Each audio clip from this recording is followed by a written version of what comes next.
ಸದ್ಯ ಬೆಂಗಳೂರಿನಲ್ಲಿ ಆಟೋಗೆ ಹಾಕಿಸುವಂತಹ LPG gas ಸಮಸ್ಯೆ ಶುರುವಾದಾಗಿಂದ ಆಟೋ ಚಾಲಕರ ಜೀವನವೇ ಅತಂತ್ರ ಆಗುತ್ತಿದೆ. ಎಲ್ಪಿಜಿ ಗ್ಯಾಸ್ಗಾಗಿ ಕಿಲೋಮೀಟರ್ ಗಟ್ಟಲೆ ಕ್ಯೂ ನಿಂತು ಕಾಯುವಂತಹ ಪರಿಸ್ಥಿತಿ ನಿರ್ಮಾಣವಾಗಿದೆ. ಕಲಾಸಿಪಾಳ್ಯ ಸೂಪರ್ ಗ್ಯಾಸ್ ಮುಂದೆ ಸರದಿ ಸಾಲಿನಲ್ಲಿ ಚಾಲಕರು ಸಾಲುಗಟ್ಟಿ ನಿಂತಿದ್ದಾರೆ. ಬಂಕ್ ತೆರೆಯುವ ಮೊದಲೇ ಆಟೋ ಚಾಲಕರು ಕಾಯ್ತಿದ್ದಾರೆ. ಇನ್ನು ನಗರದ ಹಲವು ಕಡೆಯಲ್ಲಿ ಬಂಕ್ಗಳು ಬಂದ್ ಆಗಿರುವಂತಹ ಹಿನ್ನೆಲೆಯಲ್ಲಿ ತೆರೆದಿರುವಂತಹ ಬಂಕ್ಗಳ ಮುಂದೆ ಚಾಲಕರು ಸಾಲುಗಟ್ಟಿ ನಿಲ್ತಿದ್ದಾರೆ. ಇನ್ನು ಈ ಬಗ್ಗೆ ಹೆಚ್ಚಿನ ಮಾಹಿತಿಯನ್ನ ನೀಡೋದಕ್ಕೆ ನಮ್ಮ ಪ್ರತಿನಿಧಿ ಸವಿತಾ ಕಲಾಸಿಪಾಳ್ಯದ ಬಂಕ್ ಬಳಿಯಿಂದಲೇ ಲೈವ್ ನಲ್ಲಿ ಕನೆಕ್ಟ್ ಆಗಿದ್ದಾರೆ. ಸವಿತಾ, ಸದ್ಯ ಎಲ್ಪಿಜಿ ಗ್ಯಾಸ್ ಸಮಸ್ಯೆ ಶುರುವಾದಾಗಿಂದ ಆಟೋ ಚಾಲಕರ ಪರಿಸ್ಥಿತಿ ಅಂತೂ ಹೇಳತೀರದಾಗಿದೆ. ಸದ್ಯ ನೀವು ಕಲಾಸಿಪಾಳ್ಯದ ಬಂಕ್ ಎದುರಿದ್ದೀರಾ, ಅಲ್ಲಿ ಪರಿಸ್ಥಿತಿ ಯಾವ ರೀತಿ ಆಗಿದೆ? ಆಟೋ ಚಾಲಕರು ಏನ್ ಹೇಳ್ತಿದ್ದಾರೆ ಸವಿತಾ? ಪ್ರತೀಕ್ಷಾ, ಕಳೆದ ಒಂದು ವಾರದ ಹಿಂದೆ ನಗರದ ಒಂದಿಷ್ಟು ಎಲ್ಪಿಜಿ ಬಂಕ್ಗಳು ಸಪ್ಲೈ ಆದಾಗ ಮಾತ್ರ ಓಪನ್ ಇರ್ತಿದ್ವು. ಸಪ್ಲೈ ಸರಿಯಾಗ್ಲಿಲ್ಲ ಅಂದ್ರೆ ಕ್ಲೋಸ್ ಮಾಡ್ತಿದ್ರು. ಆಗೋ ಈಗ ಓಪನ್ ಆಗಿ ಹೆಂಗೋ ಕ್ಲೋಸ್ ಮಾಡ್ತಿದ್ರು.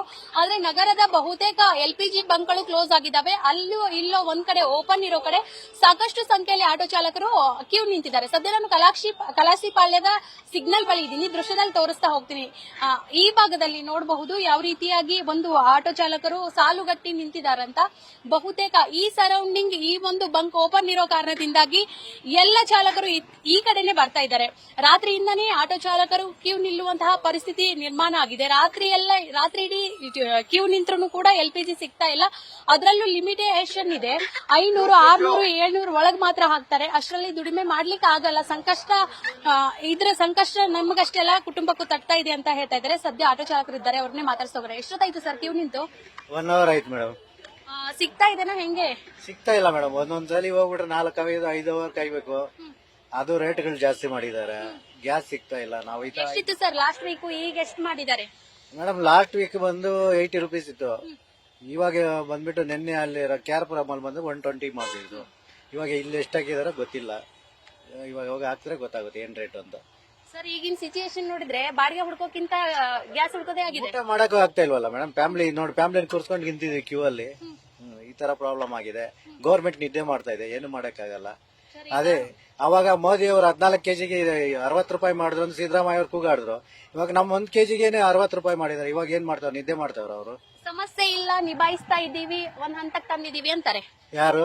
ಯಾಕೆ ಸಮಸ್ಯೆ ಇಲ್ಲ? ದಿನ ಸಮಸ್ಯೆನೆ. 11 ಗಂಟೆ ನೈಟ್ ಹೋಗೆಲ್ಲ ಗ್ಯಾಸ್ ಹಾಕ್ತಾ ಇದ್ವಿ.